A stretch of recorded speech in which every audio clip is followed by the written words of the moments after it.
चलो एक कहानी सुनाती हूँ। जब मैं छोटी थी, जब मैं 6 महीने की थी एटलीस्ट, तब मेरे मम्मी पापा ने एक ज़मीन ली थी जो कि मेरी नानी ने ही दिलाई थी। कहा था कि यहीं ले लो, यहीं साथ में रहोगे पास में तो अच्छा रहेगा। जो कि मेरी मम्मी के मौसी मौसा थे, उनसे ली थी ज़मीन। और ज़मीन ले ली, पूरा पैसा दे दिया, सब कुछ कर दिया। बट जब बाद में घर बनाने के लिए वहाँ हम लोग गए, तब हमें पता चला कि वो ज़मीन दान की थी। तब हमारे मम्मी पापा ने कहा, पैसे वापस मांगे कि हमारा पैसा वापस कर दो या तो हमें कोई और ज़मीन दो।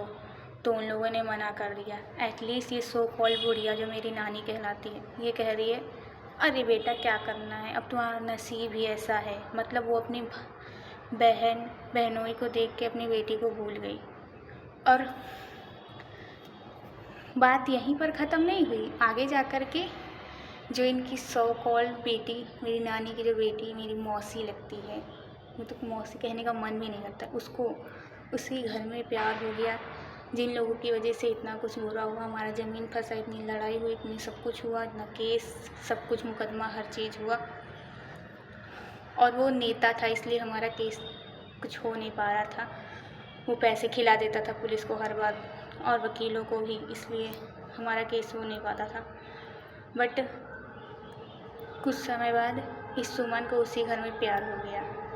मतलब उसको शर्म भी नहीं है, एक भी बार सोची नहीं कि जिसने मेरी बहन के साथ ऐसा किया उसके घर में उसके साथ ही ऐसा कर रही। जिस बहन ने उसको पाल पोस उसके बड़ा किया, उसी के साथ ऐसा कर रही है। बट फिर भी इतना इसका प्यार चढ़ा हुआ था कि इसने कोर्ट मैरिज कर ली थी। 2 साल बाद पता चला, बहुत समय बाद पता चला कि इसने कोर्ट मैरिज कर ली है। और इसकी नौटंकी तो देखो। इसके ससुराल वाले सोचे कि अरे थोड़ी बहुत नौटंकी कर लेंगे, शादी करा लेते हैं, मोटा दहेज भी मिलेगा, इसके बाप से खूब दहेज ऐंठ लेंगे और फिर बहन की ज़मीन जो है उसका पैसा भी नहीं वापस करना होगा। यही सोच के शादी करा दिए ये लोग। बस इसी बात का मेरे पापा को इतना बुरा लगा, बस इसी बात से मेरे पापा ड्रिंक करने लगे, लड़ाई करने लगे। तो ये लोग मेरे बाप को ही गलत ठहराने लगे कि वो लड़ाई करके ऐसा किया वैसा किया। बट ये लोग पैसा देने का नाम आज तक नहीं लेते हैं कि पैसा दे दें या ज़मीन दे दें। मतलब इतने गिरे हुए 2 कौड़ी के घटिया लोग हैं संसार में। और उसके बाद भी ये सुमन ने इतने साल हो गए शादी के, एक भी बार अपनी सास से ये नहीं कही कि दीदी का पैसा क्यों नहीं वापस की। एक बार इसने कहा था सिर्फ, तब उसकी सास ने कह दिया कि हिस्सा नहीं लोगी अपना। तब से इसने आज तक कभी कहा नहीं। मेरा भाई मरते मरते मर गया हॉस्पिटल में, एक भी बार ये लोग पैसा नहीं देने आए। और ये 2 कौड़ी की सुमन, इनफैक्ट ये भी नहीं, मेरी माँ कमा के आई थी इतना कि 2 महीने की सैलरी ये लोग धर लिए, वो भी।